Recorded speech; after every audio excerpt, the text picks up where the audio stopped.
October 2వ తారీఖు నాడు గాంధీ జయంతిని జరుపుకోబోతున్నాం.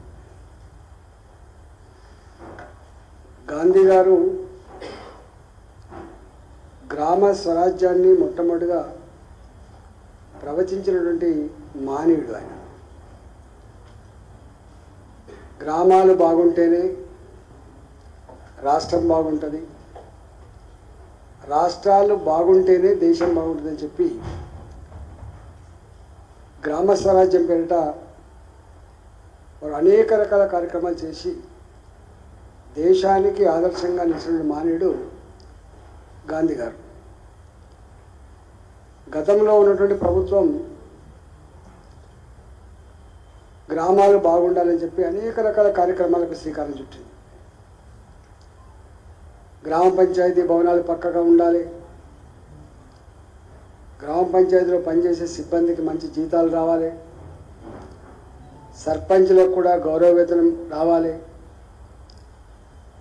గ్రామాల్లో సిమెంట్ రోడ్లు, డ్రైనేజీలు, చెత్త తీసుకుపోయడానికి ట్రాక్టర్లు, చెత్తను కూడా తడి చెత్త పొడి చెత్త విడదీయడానికి షెడ్లు, పచ్చడి మొక్కలు. ఒక మాట చెప్పాలంటే ఆనాడు గాంధీ గారు ఏం చెప్పినా కానీ అంతకంటే ఎక్కువ ఇవన్నీ రూపకల్పన చేసిండ్రు. రూపకల్పన చేసి సర్పంచులని, ఉప సర్పంచు, గ్రామ పాలక మండలిని ప్రభుత్వ ఉద్యోగుల కంటే ఎక్కువ పనిచేయించింది. ఇక గ్రామ సిబ్బంది వారితో పాటుగా పాలక మండలి కూడా మొత్తం ఇదే ఇన్వాల్వ్మెంట్ ఉండే. పని చేయించుకున్నాడు, మా సర్పంచ్గా గౌరవంగా చూసిండ్రు, సంబరపడ్డరు. కానీ 2 సంవత్సరాల తర్వాత అర్థమైపోయింది, గుమ్మిల వాటిలో గుమ్మిల్లో ఉండాలి కానీ బిడ్డలు మాత్రం గొప్పగా ఉండాలనేటువంటి సామెత ఏదో ఉందో అది వాళ్ళకి స్ప్రోక్ వచ్చింది. చివరికి ట్రాక్టర్లకు డీజిల్ పోయలేని పరిస్థితి, గ్రామ పంచాయతీ సిబ్బందికి డబ్బులు లేని పరిస్థితి. ఆనాడు గ్రామ పంచాయతీలకు ఏ నిధైతే వచ్చేదో అవన్నీ కూడా కట్ అయిపోయినాయి. కేవలం ఇన్ల ట్యాక్స్ డబ్బులు తప్ప కేంద్ర ప్రభుత్వ పరంగా వచ్చేటువంటి 15th ఫైనాన్స్ నిధులు తప్ప పేరుకు వచ్చేటువంటి ఉపాధి హామీ పనులు తప్ప రాష్ట్ర ప్రభుత్వ పరంగా మాత్రం ఎక్కడ సపోర్ట్ దొరకలేదు డబ్బుల పరంగా. చివరికి ఎక్కడి దాకా వచ్చిందంటే కేంద్ర ప్రభుత్వం ఇక్కడున్న పరిస్థితిని అంతా కూడా గమనించి రాష్ట్ర ప్రభుత్వం ఖజానాలకు డబ్బులు పోతే రావట్లేదు, గ్రామ పంచాయతీల యొక్క హక్కులు హరించబడుతున్నాయి, గ్రామాల వల్లకాడుగా మారిపోయే ప్రమాదం ఉందని చెప్పి 15th ఫైనాన్స్ కమిషన్ నిధుల్ని నేరుగా గ్రామ పంచాయతీకి రిలీజ్ చేసింది. రిలీజ్ చేస్తే దాని మీద కూడా అవి లాకేసుకొని ఆ తాళం చేతుల కీస్ని కలెక్టర్ దగ్గర పెట్టుకొని ఆ డబ్బులు కూడా ఖర్చు పెట్టకుండా, ఆ డబ్బుల మీద పాలక మండలికి యజమాయిషి లేకుండా ఆ డబ్బులు నేరుగా కలెక్టర్లే ఇవో కరెంటు బిల్లులకు డబ్బులు కట్టించురు, ఇతరత్ర అవసరాల కోసం ఖర్చు పెట్టింది తప్ప వాళ్ళ అవసరాలు తీరిన తర్వాతనే మిగతా వాటికి ఇచ్చింది తప్ప ఎక్కడ కూడా ₹1 డెవలప్మెంట్ లేదు. దాదాపుగా ఈ పరిస్థితులలో 60 మంది సర్పంచులు అనేక సార్లు ఆఫీసర్ల చుట్టూ తిరిగి గతి లేక ఆత్మహత్యలు చేసుకున్నారు. దీని ఆనాడు సర్పంచులంతా కూడా వాస్తవంగా సర్పంచులే కాదు స్థానిక సంస్థల ప్రజాప్రతినిధులంతా కూడా బాధతో ఉంది. ఇంత హింస పెడుతున్నారు, ఇది తగదు, మా ఉసురు తప్పకుండా తగులుతుందని చెప్పి సర్పంచులుగా, ఎంపీటీసీలుగా, లోకల్ బాడీలో గెలిచినటువంటి ప్రజాప్రతినిధులుగా జాయింట్ యాక్షన్ కమిటీ ఏర్పాటు చేసుకొని అనేక సార్లు ప్రభుత్వాలకు అల్టిమేటం ఇచ్చిండ్రు, వాళ్ళు సమ్మెలు చేసిండ్రు, కానీ ఫలితం రాలేదు. దీన్ని ఆసరా చేసుకున్నటువంటి రేవంత్ రెడ్డి గారు ఆనాడు కాంగ్రెస్ పార్టీ నాయకుడిగా ఆయన మాట్లాడిన మాటలు ఆయన పాటిస్తూ విన్నాం.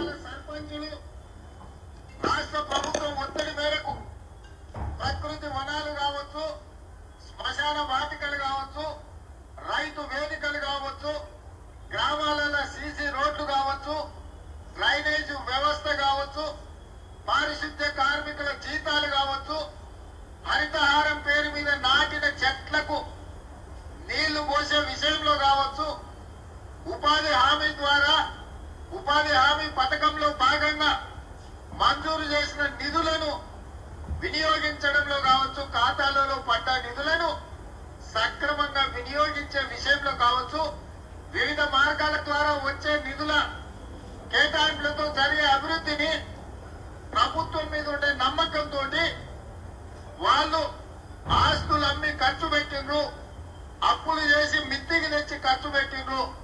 ఇవాళ 2 ఏళ్ళు 3 ఏళ్ళైనా ఆ నిధులు రాకపోవడం వల్ల సిరిసిల్ల నియోజకవర్గంలో ఆనంద్ రెడ్డి అనే సర్పంచ్ ఆత్మహత్య చేసుకున్నాడు.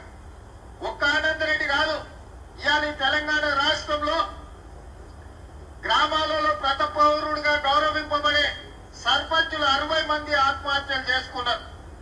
శాంతమ్మ అనే సర్పంచ్ ఆత్మహత్య ప్రయత్నం చేసింది, తాలిబొట్టు అమ్ముకున్నది. మనకు ఈ నల్గొండ జిల్లాలో అదేవిధంగా మునుగోడు సర్పంచ్ బస్టాండ్ లో పోతే పిచ్చమెత్తుకొని భిక్షాటన చేసి ఇట్లయినా కేసీఆర్ కు సిగ్గొస్తుందేమో, కనీసం ఆ నిధులు విడుదల చేస్తాడేమో అని సర్పంచులు ప్రయత్నం చేసింది. ఇవాళ సర్పంచులు చెయ్యని ప్రయత్నం లేదు. ఆత్మహత్యలు చేసుకొని కొందరు, ఆళ్ళ మీద ఉన్న తాలిబొట్టు అమ్ముకున్న వాళ్ళు కొందరు, బస్టాండ్ లో పడితే బజార్లో పడితే పిచ్చమెత్తుకున్న వాళ్ళు ఇంకొందరు. నేను ఇవాళ అడుగుతున్నా, చంద్రశేఖరరావు గారు కొట్లాడి తెచ్చుకున్న తెలంగాణలో సర్పంచుల ఆత్మ గౌరవాన్ని దెబ్బతీసి ఆత్మహత్యలకు ఉసిగొల్పింది రాష్ట్ర ప్రభుత్వం కాదా, చంద్రశేఖరరావు గారు కాదా అని చెప్పి నేను ప్రశ్నిస్తున్న సూటిగా. ఇవాళ ఈ విధంగా సర్పంచులకు రావాల్సిన నిధులు 35,000 కోట్ల రూపాయలు రాష్ట్ర ప్రభుత్వం దారి మళ్లించింది. ఈ నిధులన్నీ ఎక్కడికి పోయినాయని గమనిస్తే మెగా కృష్ణారెడ్డి, ప్రతిమా శ్రీనివాసులు 1000 కోట్ల రూపాయల కాంట్రాక్టులు చేస్తున్న వాళ్ళ బిల్లులు చెల్లించడానికి వాళ్ళు ఇచ్చే కమిషన్లకు కక్కుర్తిపడి రాష్ట్ర ముఖ్యమంత్రి గారి నిధులను దారి మళ్లించాడు. ఇవాళ గౌరవంగా బతకాల్సిన సర్పంచులతో బతుకులు ఉన్నాం తెలంగాణ. ఈ నిధులు తెచ్చుకోవడం పెద్ద లెక్కన ఎక్కడికక్కడ సర్పంచులకు నేను విజ్ఞప్తి చేస్తున్నా, మీరు పాలక పక్షమా ప్రతిపక్షమా ఏ పక్షమో మేము పట్టించుకోదలుచుకోలే. మీరు కష్టాలలో ఉన్నారు, మీరు అప్పులు చేసి గ్రామాలను అభివృద్ధి చేశారు. వేలాది కోట్ల రూపాయల నిధులు మీ బిల్లులు రావాలి. మీకు కాంగ్రెస్ పార్టీ అండగా నిలబడుతుంది. రోడ్ల నుంచి రాండి, మంత్రులను నిలదీయండి. ఇంకా 3-4 నెలలైతే ఎలక్షన్లకు వెళ్ళిపోతుంది. ఈ ప్రభుత్వం ఎన్నికల క్షేత్రంలోకి వెళ్ళిన తర్వాత అనా పైసా కూడా మీకు రాదు. ఇవాళ మీరు అప్పులు కట్టడానికి, ఇవాళ తాలిపూర్తలు అమ్మడానికి ఉండొచ్చు, రేపు మిత్తి కట్టడానికి కూడా మీ దగ్గర ఉండవు. బిచ్చం ఎత్తుకున్నా ఇచ్చేవాడు దొరకడు. అందుకే ఇవాళ మంత్రులను చొక్కా బట్టి నిలదీయండి, ఎక్కడికక్కడ మంత్రులను అడ్డుకోండి అని చెప్పి సర్పంచులకి విజ్ఞప్తి ఇప్పుడు ఒక సర్పంచ్ హాస్పిటల్లో ట్రీట్మెంట్ నడుస్తున్న వాళ్ళకి దీన పరిస్థితి మంచిగా ఉందా లేదా అని అంటలేదు సార్. 7 రోజుల సరి వాహనాల తిండి లేక తిగానా లేక ఎవరితో మాట్లాడారా? మాట్లాడారు సార్, మాట్లాడాం. రాజగోపాల్ రెడ్డి తీరు మాట్లాడుతున్నాను, మాట్లాడలేదు. కూసుకుంటారు ప్రభాకర్ రెడ్డి వస్తాడు, రాలేదు. మన హరీష్ రావుకు ఫోన్ చేస్తే వాళ్ళ పిల్లలు మాట్లాడిస్తున్నాడు, ఆయన రాలేదు. పార్టీ ఏకమై ఆ రోజు రాజగోపాల్ రెడ్డి బై ఎలక్షన్ లా వచ్చేసి బాబు శంకర్ వచ్చి రాను.